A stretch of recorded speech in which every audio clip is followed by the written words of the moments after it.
Friday webinars. I'm your hostess, Shelly Sanchez-Terrell, and today we're going to talk about learning with infographics, or sometimes the very popular term is data visualization. And when we think about data visualization, we think about research, numbers, and how we can really visualize that for all of our learners, especially language learners. This is brought to you every Friday by American TESOL, americantesol.com. You're able to go see our certifications for teaching with English, teaching with technology, and then also for our TESOL Advanced course, and also integrating technology. So you can check that out at americantesol.com and visit us, of course, here every Friday. So I'm going to take off the webcam so that way, hopefully, this will be a really good recording. And we'll start with data visualization. One of the reasons why it's great to be able to teach with infographics, use it as a lesson, an infographic, and then even better yet is to have your students, once they get used to seeing infographics, to be able to create their own. And the reason why is because then they're able to tell the story of numbers. They're able to see research. They're able to see difficult concepts and really visualize them. They can visualize them with charts. They can visualize them with different bar graphs. They can visualize them with icons. They can visualize them also with pictures. There's usually in a lot of infographic sites, which is really free. There are free infographic sites, and I'll share those with you soon. But there's also, of course, things such as libraries within them. And within the libraries, they give you a lot of free images, free clip art, free labels, free stickers, and ways that you can visualize information. They even provide you with templates, so that makes it a little bit easier. In fact, I think it makes it much easier if you're able to use a template. According to Wikipedia, infographics are graphics and visual representations of any kind of information, data, or knowledge. So sometimes you'll see an infographic that just lists like six ways or 6 careers that you can get in the STEM industry. It might be something like that. So it's not necessarily that it's a lot of research data. It may not be, for example, it may not be a lot of research on maybe bugs or an animal, but it could be that. It could be a lot of research like that. It may look at only one area of research or one data point. So it depends what you're really researching. So there's different ways that you can really talk about this. You sometimes call infographics data visualization, information design, or information architecture. So all of these terms kind of describe the process of giving some visuals and trying to explain the visual narrative of data. So let's get into how do we introduce infographics.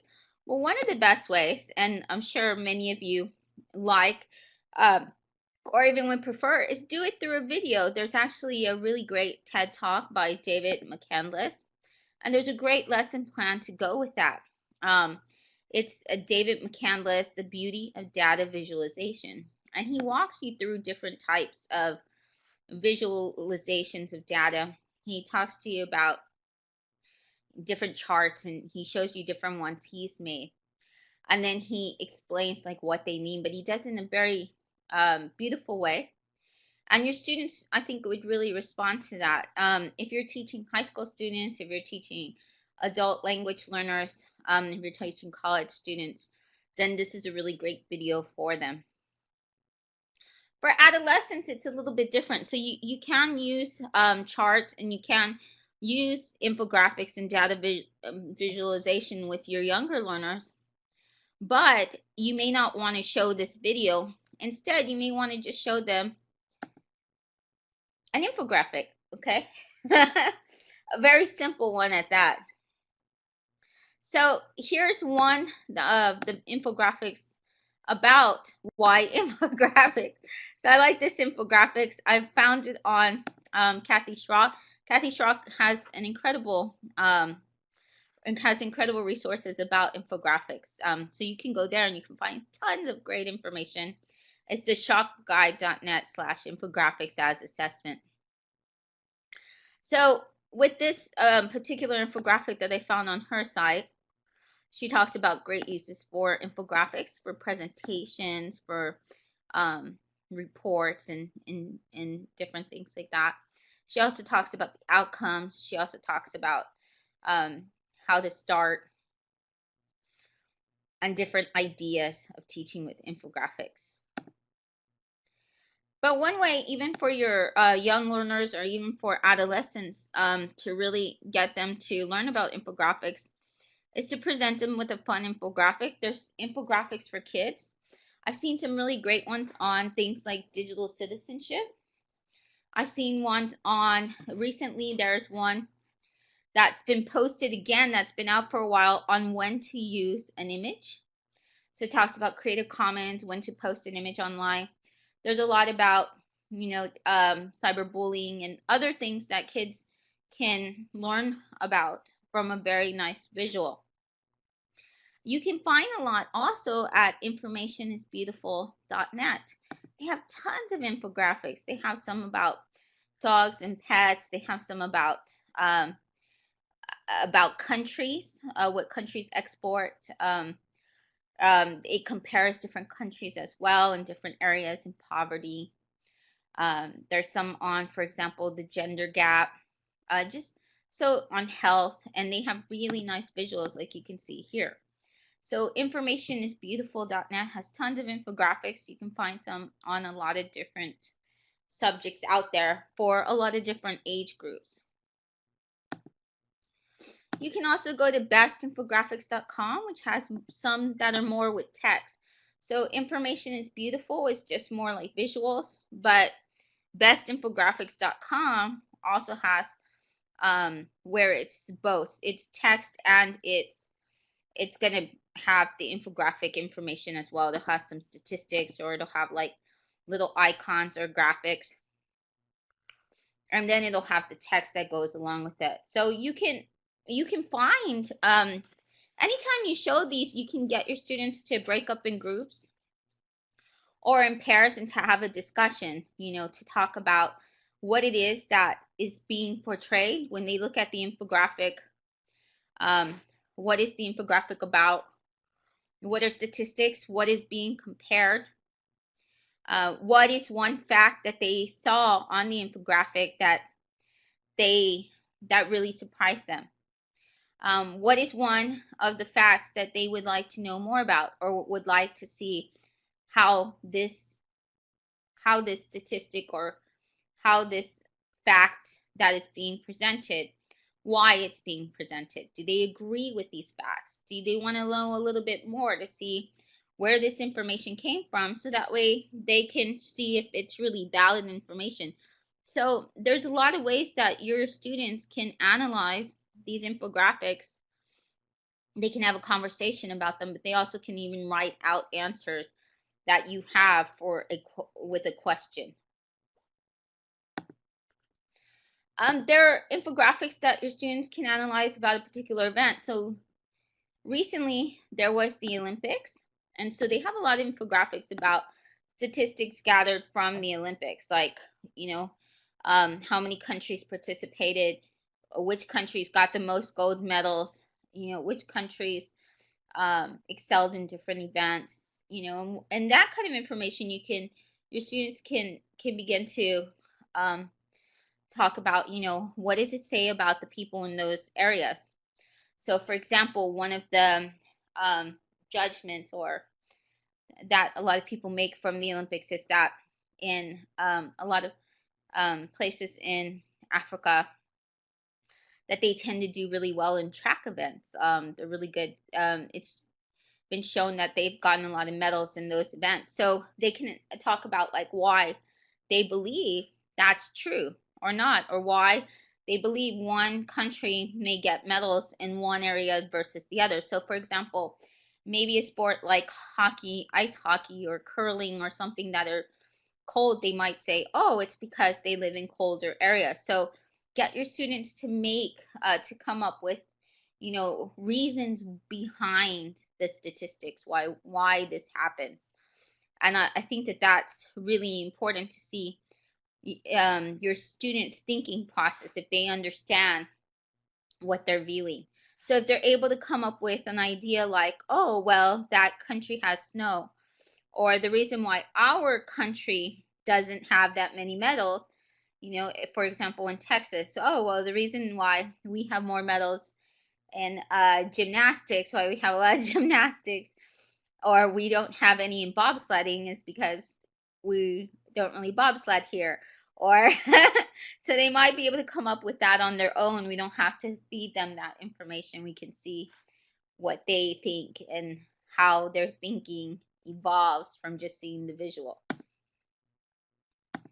A lot of teachers, not a lot, but now a new trend is to actually make your syllabus into an infographic. So here are some really, really great ones. This is my favorite one, the one about English, where they created this infographic. A lot of the infographic sites will let you also not only visualize the syllabus, but also let you add links, so this information is linkable. A lot of teachers really like this idea because it helps students to know where to go, what to focus on. A lot of times our students may not even look at our syllabus or pay attention to it. So this is one way to make it visual and interesting, so your students want to pay attention to your syllabus. It shows them how the grade breakup is. It shows them the course goals. So this English one is actually my favorite one. I think it's one of the most prettiest, beautiful ones. But you can find templates that are free for creating a course syllabus if you go to, for example, piktochart. Piktochart has one for a class syllabus. So I've talked a lot about different infographics, but how do you make one?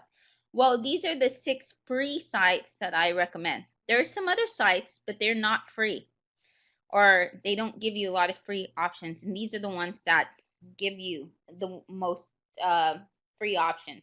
So piktochart is my favorite. That's what I usually tend to make all my infographics with. You can use PowerPoint as well, and there are PowerPoint templates, but I prefer a free web tool because with PowerPoints you don't get the luxury of having as many clip art visuals and things like that, or templates that you do with some of these. So piktochart.com is my absolute favorite. It has templates you can use. It has a lot of free options. You can make icons and all kinds of things. Infogram is another really good one. Canva is a good one. They have a lot of free stuff. Visme, S'more, and Genially. So those are the ones that I recommend that are on the web and that are free. You can also do this mobilely. If you do a mobile one, then the one that I recommend is Canva. Canva allows you to create an infographic mobilely. There's another one called Graphulite that I'll show you in a little bit as well. And of course, you can find a lot of these tools and the templates on shellyterrell.com/infographics. You can also do this on Google Draw, and I'll show you that template in a little bit. But this is what piktochart looks like. It gives you a template, and then you just change the different parts. So that template becomes part of your library. And then you can click on icons, you can click on images, you can save it often, you can link, your words can be linked so they can actually go other places. And then you just manipulate it the way you want. So usually the one I start off with is either a newspaper one, there's a newspaper one, or this one. This is the easiest one for students to start off with, which is a comparison and contrast one. This is called the coffee versus tea template. In the coffee versus tea template, we may change things. We might instead put Facebook versus Twitter. Yeah. Or something, for example, like instead of coffee versus tea, diet soda versus regular soda, or maybe one brand versus another brand, one sport versus another sport, cats versus dogs. I've had my students do that before. So there's a lot of ways to do this comparison contrast one. And I think it's the easiest lesson to do for your students is to compare and contrast something. It could be two players that are really great in a sport. Campbell looks like this. Campbell has little templates as well. You can make a much easier, it doesn't have, I think it's a little bit more difficult. I think piktochart is more user-friendly when it comes to infographics. Sorry, Roscoe is a little upset in the background here. But with Campbell, you can make other things as well, and those are much easier. I think Mariana was talking inside the chat box about making headers for Facebook and things like that, and it's very good for that. And then, of course, Campbell, you can use it on your iPad to make a lot of documents as well, which is an advantage. There's not as many free things that you get with Canva as you do at piktochart as far as creating an infographic. So that's why I still prefer piktochart, but Canva is a really good option as well. You can have your students also, so visually used to be one that you could use, but now it's more for businesses. But visually does allow your students to enter information and generate their own infographic, which could be a really easy way to make an infographic. So this one is called what is your Twitter character? So all your students do is if they're on Twitter, they can put if it's a face-off. A face-off is something, for example, if you put you against Justin Bieber, so that could be a really fun way for your students to explore infographics. On this one, they just enter the information and it makes the infographic for you. So for they can do their favorite Twitter account, their favorite celebrity. They could put, for example, them against, Miley Cyrus, or them against, a very popular person in your country, or pop artist or celebrity. So they enter the Twitter accounts, they enter their names, and then they enter the other person's name. They put the gender, the hair color, any of that kind of stuff, and then it gives them information. It actually gives them an infographic that shows, what time they tweet at versus time that Justin Bieber tweets at. How many followers versus Justin Bieber. What kind of topics they tweet about versus Justin Bieber. They can even put two celebrities together, so they don't even have to put themselves if they don't want to. But I mean, it's a really great way for them to create an infographic that comes out, and they don't even design the infographic. Just so this could be a really fast, easy lesson, and then they can talk about it with them. They could present the information, talk about what the analytics reveal. Like, it shows them things about their social media use that they probably didn't even realize. They probably didn't realize that they tend to tweet at night more than they do in the day. They may not realize like how many hours or what topics they tweet about. They might get to decide, what it is, why they tweet about those topics. So I think that's fine. I think that's fun for them too. And it also helps them about their digital footprint to kind of understand better what it is that they do on social media when they usually don't know that. Yeah, exactly. So Peggy says, doesn't know your time zone because daytime for them, for her is probably nighttime for someone else. I'm not sure. I haven't used it for a while, so I think it does take into consideration your time zone. I want to say it does. So Google, there's a template someone made to make one with Google where it's a drag and drop setting. So basically you drop the background, the frame, how you want your infographic, you put it in there, and then you can add different things. You can add stage, you can add this So this is one. I put a short URL, which is all lowercase bit.ly Google Infographic 1. So you can find it. Some people prefer Google Draw. That's why I included it. But I think it's a little bit more, a lot limiting than the other ones that I showed you. This could, however, be for a really, really quick lesson that your students just do, that they copy the template and then they just create one, especially if they're doing a report on the states or a country or something like that. So here are some activity ideas on what your students can create an infographic about. They can explore a career. So you can use a template. I believe this might be under BISME. You know, you can, instead of you want to be an actor, they could instead put, do you want to be a business person, or do you want to be a singer? Do you want to be a doctor? Do you want to be a teacher?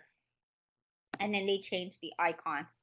And that's something really important, is to get your students to start thinking about when they're visualizing the data, the subject matter should match the visuals. In other words, we don't want this visual because that wouldn't represent if we're trying to say we want to be a lawyer, you know, if that's the career they're choosing. So it's important for them to understand about using the appropriate icons and the appropriate images to support what the information is about. The other thing they want to think about is space. So notice that, yes, there is text there. How big do we make the main points? You know, why is some text smaller than others? To look at the space, how did they space? How did they do the colors? Notice how there's a box around this information, but up here there is no box. Here they have like a little, you know, icon, and over here on the right they have some text. So it's spacing out information. Yes, actually, that's a very good question. So Peggy says, can you control the size of the text boxes? Yes, you can. You can control the font. There's tons of font options. You can control the size of the font, the style, the font style. You can control the boxes. You can control how big your shapes are. So you can control quite a bit when you use something, an infographic creator, like especially like piktochart or any of the ones I showed you. They'll allow you to do things. The one that probably you can't switch as much, or you can't, you don't have those options with as much, is S'more. So I've seen infographics on S'more, but they don't give you the same freedom as piktochart or as Infogram or Genially or even Canva. You can make it even more interactive. You can make it where the different, so sometimes some of the things I do is I'll create my infographic. You'll notice how I'll create an infographic on my blog, teacherbootcamp.com, and then I'll upload that image to ThingLink. So I have a lot of infographics that I have made personally, and I like to make them, put them on ThingLink, because once I put them on ThingLink, then I'm able to make them interactive infographics where you can actually see a video that pops up, or you can see the link pop up. And I know you can make links and stuff happen when you are part of ThingLink. You can of course do that yourself. I mean, when you're also in piktochart, but I like the way it pops up, and I think that's good. So you can find a lot of my infographics that are with ThingLink. So first I made them on piktochart, and then I uploaded them to ThingLink.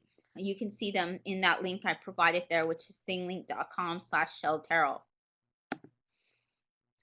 The other thing your students can do is they can look up player stats. So one easy activity is to have your students, even if they take like old baseball cards or old cards with statistics, any of the cards that you have, then your students can turn that into an infographic. They can put the stats up. They can, of course, the little dots that they have is going to show the link to where they're able to, where they got that information from. And that's really important as well. So there's research that's involved with this. So this is from ThingLink, and this is Garnet Baseball. There's a video of the coach. There's also statistics here. If you click on the green dot or any of the red or blue, you're going to find where they got that information, whether it be Wikipedia, whether it be ESPN, whether it be, you know, Sports Illustrated, wherever they got that information, that's where it's going to link to. So that way people can investigate those statistics themselves. And I think that's really important, is that your students also include where they got that background information. The other part, of course, is also where they can gather their own statistics and information from a primary resource. So one way they can do that is through Google Forms. So if you have a Google Form, Google Form will even come up with graphics and charts and stuff for you. I don't particularly like to use those because you can't change them. Once it gives you the graphic, then that's it. You know, you don't get to change the pie chart, the color, or anything like that.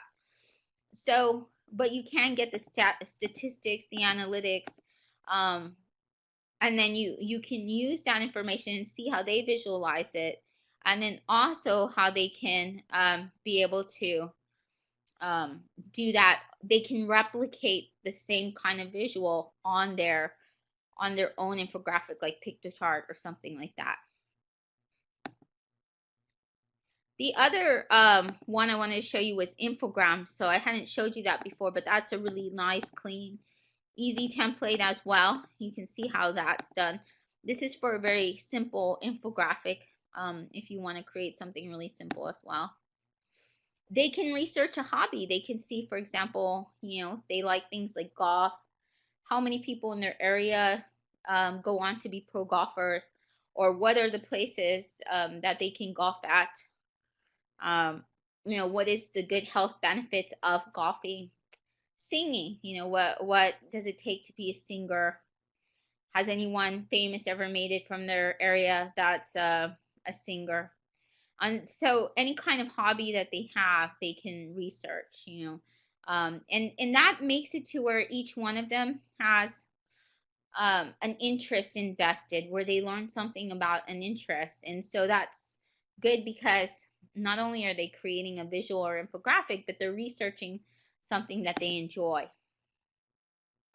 You can use it as a pre-reading task. They can explore a book theme or the content of a book. So for example, if it's something like Twilight, they can explore vampire myths, or even if it's something like Lord of the Rings, they can explore, you know, they can explore mythical stuff, or even, you know, dwarves versus, you know, orcs, or different regions as well. Pride and Prejudice, they can explore like female rights during the time frame. So there's different things they can explore about a book theme or the content of a book, just to get a basic background understanding and see a visual of what they're about to read. They could explore, for example, what was the fashion back then, what were the social rules and etiquettes of, you know, the book took place in the 1920s, 30s, or 40s. One of the most popular books right now is The Great Gatsby. They could actually research, you know, that time frame. You know, how did you make money? How did the rich live versus the poor, and just different things like that. So there's always something they can explore that way. Grammar, they can explore grammar, of course, too. There's this great one, grammar.net/love idioms. And it's a very simple infographic that shows you, it doesn't even have numbers, it just shows you the different ways, the 12 love, I mean, it only has one number here, but 12 love idioms, and then they put little icons to show what these are.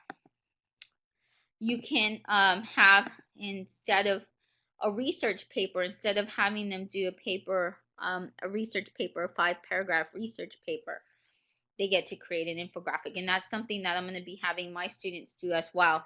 So next week, they actually get to, not next week, but the following week, they'll analyze the infographic. They'll get into pairs and they'll analyze an infographic, and that'll be their reading. And then the next week, they're going to be asked to either individually or in pairs work on creating an infographic, probably about their career. You can even do video representations of an infographic. So here was an infographic called The Proof That We Are Soulmates, and this is a really great story. I really love this story. So basically, there was two employees from Mashable in 2012, and the way that the guy proposed to her was that he created this infographic that showed that they were the two people that were meant to be together. And the way that he did that was he put 7 billion people that are on the earth. How many could I have met? Not more than 4%. And he breaks it down to children versus the place they live versus the number of women that are in that place versus the places they've been through. And so it's such a fascinating story. And then a film maker was so inspired that he actually created a Vimeo video of this infographic. And so it became this huge viral thing. And I just thought it was really, really nice. But nowadays you can use things such as powtoon.com. You can use some other video creation tools to make the same kind of, to take what's in an infographic and then to put it online and make it into a video, so they can transform that infographic into a video. The mobile app I was talking to you about is Graphulite app. It's only for iOS, but it's another way other than Canva to be able to make an infographic. I haven't found any good ones for Android yet. So if you do find some Android, please feel free to share. I just haven't found any yet for Android. And of course, there are a lot of lesson plans out there for creating infographics. You can find a lot of these lesson plans. I actually share them. If you go to the site shellyterrell.com/infographics, then you're going to be able to see tons of lesson plans, especially for language learners, especially for learning science, research, anything like that. You're going to be able to find that. But this document as well has many lesson plans that walk you through infographics and how to use them with your students. So thank you so much for listening. Next week we'll be here. I believe we're going to talk about teaching with the news. What are some different news resources for kids all the way to adults, because there are some sites such as Time for Kids and things like that that do have lesson plans based on your students, very young learners, first grade, second grade, writing a newspaper article, a very simple one too, where adults, really act as journalists and reporters. So thank you so much for joining us, and we will see you next week.